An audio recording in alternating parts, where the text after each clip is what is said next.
¿Ustedes saben cómo manejar a alguien o cómo actuar a alguien que ven que está sufriendo un accidente cerebrovascular, un ACV? ¿Cómo lograr una atención adecuada en 4 o 5 horas? ¿Qué hacer rápidamente? ¿A dónde trasladarlo?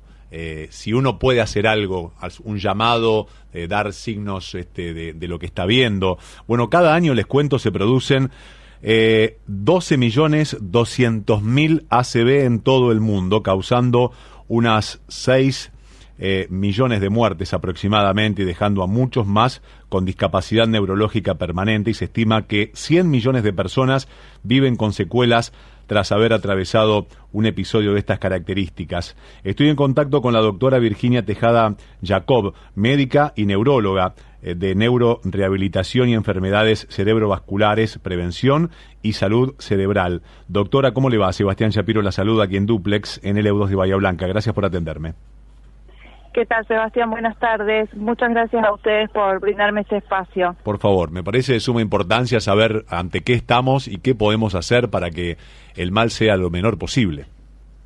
Exacto, asustan un poco los números, ¿no es cierto? Los números, y encima son números globales, ¿no? Cuando uno habla de números globales, habla de millones, pero bueno, tratemos de sacar esta cifra de titular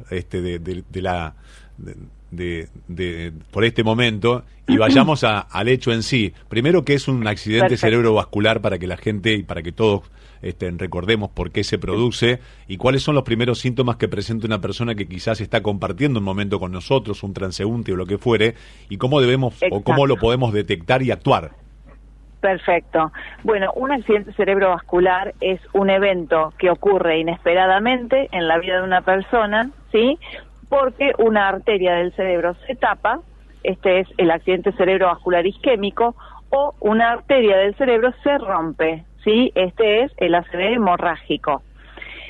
Son situaciones ambas de mucha gravedad y que requieren una intervención rápida y oportuna. Como vos decías recién, una persona que está con nosotros compartiendo un momento, o que estamos viendo en la calle o en el banco o en el súper, ¿sí? Está teniendo los síntomas, y nosotros ahí podemos ser de gran ayuda detectando esta situación y activando el protocolo de emergencias, ¿sí? O de salud municipal que tengamos, o de la emergencia de esa persona, ¿sí? Para activar el código en la ambulancia. Los síntomas que puede presentar esta persona son, por ejemplo, debilidad en un lado del cuerpo, en la mitad de la cara, sensación de anestesia o adormecimiento, ¿sí? En la mitad del cuerpo o la cara, dificultad para ver de uno o ambos ojos, como si me hubieran corrido un telón en mi visión, veo negro, por ejemplo, de la mitad hacia la izquierda o de la mitad hacia la derecha. Dificultades en el lenguaje, esto puede ser dificultad para hablar, para comprender, para pronunciar las palabras, como si yo hubiese tomado, por ejemplo, con la lengua bien pesada. También pueden aparecer otros síntomas, como son, por ejemplo, trastornos del equilibrio. Sí, tengo un mareo muy importante que me impide estar de pie, puedo tener visión doble, ¿sí?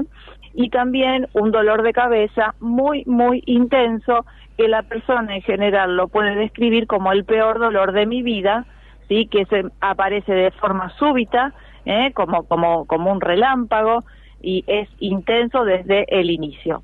Por supuesto que todos son cuadros de suma importancia detectarlos, y a veces estos síntomas vienen y se retiran.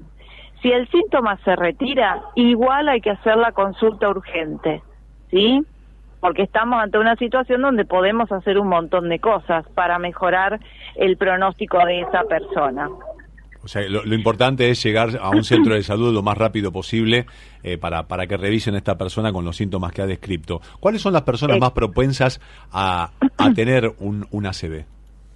Bueno, las personas más propensas en general son aquellas que tengan factores de riesgo, como le llamamos nosotros, que son situaciones que me ponen a mí en más riesgo de tener un ACV, en este caso, que a cualquier otra mujer de mi misma edad y condición, ¿sí? Los factores de riesgo más frecuentes entre los argentinos y argentinas son tener presión alta, tener diabetes, fumar, tomar alcohol en demasía, no hacer ejercicio, tener sobrepeso, sobre todo sobrepeso que está distribuido alrededor de la panza, en la parte abdominal, consumo de drogas ilícitas. Hay otras situaciones particulares, como por ejemplo trastornos de la coagulación de la sangre, pero eso ya es, digamos, irnos a una población muy específica. ¿Y personas con antecedentes cardíacos? Personas con antecedentes cardíacos, como vos bien mencionás, una persona que tenga una arritmia, que es un trastorno en la conducción dentro del corazón, ¿sí? El corazón no late a tiempo, sino que tiene un latido más errático, o más rápido, o más lento, ¿sí? Y también que las arterias del cuello, las carótidas, ¿sí? Que son tan importantes, tengan adheridas placas de colesterol que hagan que la circulación hacia el cerebro no sea la mejor. ¿Sí? Estas son las situaciones más comunes, no son las únicas, por supuesto, hay otras situaciones particulares que uno tiene que ir detectando y charlando con el paciente en la consulta médica, ¿sí? Que no tiene que ser sí o sí neurológica, puede ser con el clínico de confianza, con el médico de familia, con el cardiólogo, y también la neurología está dentro de lo que es la clínica médica, así que siempre son bienvenidas las consultas a clínica y a cardiología. Virginia, vamos al después. Esta persona tuvo este episodio, el accidente cerebrovascular, fue atendida satisfactoriamente. Vamos a dar el mejor pronóstico. No tuvo secuelas. ¿Cómo sigue la vida de esa persona? ¿Cuáles son los cuidados y las prevenciones de aquí en más que debe procurar? Mira, si una persona tuvo una secuela muy leve o no tuvo secuelas, los controles que debe hacer es justamente enfocarse en mejorar su salud en relación a los factores de riesgo. Si se detecta que es un hipertenso, mejorar la presión. Si se detecta que es un diabético, mejorar el tratamiento, emprender un cambio de hábitos, si es que sus hábitos no eran buenos, abandonar el cigarrillo, hacer actividad física, charlar esto, por supuesto, con el cardiólogo, valorando un poco cuál es la situación de mi corazón y qué tipo de ejercicio va a ser bueno para mí. ¿Sí? A veces hay modas donde salen todos corriendo al gimnasio y por ahí no es lo mejor. Uno tiene que ver con el cardiólogo justamente si mi corazón está en condiciones de afrontar una intensidad determinada de ejercicio, cómo está el colesterol, cómo está la presión sanguínea y obviamente una buena nutrición e hidratación también, lo que hace a la calidad de sueño. Son todas situaciones que forman los hábitos de una persona que van a hacer que esa persona tenga menos riesgo de volver a sufrir una ACV. Si yo tengo secuelas más importantes, ¿sí? Moderadas o severas, voy a tener una situación diferente. Quizás necesite algunas adaptaciones en casa para hacer que mi vida sea un poco más fácil y quizás necesite ir a rehabilitación para tratar de mejorar aquellas secuelas que me hayan quedado. Ahí está. Doctora, muchísimas gracias por haberme atendido y por estos conceptos tan valiosos.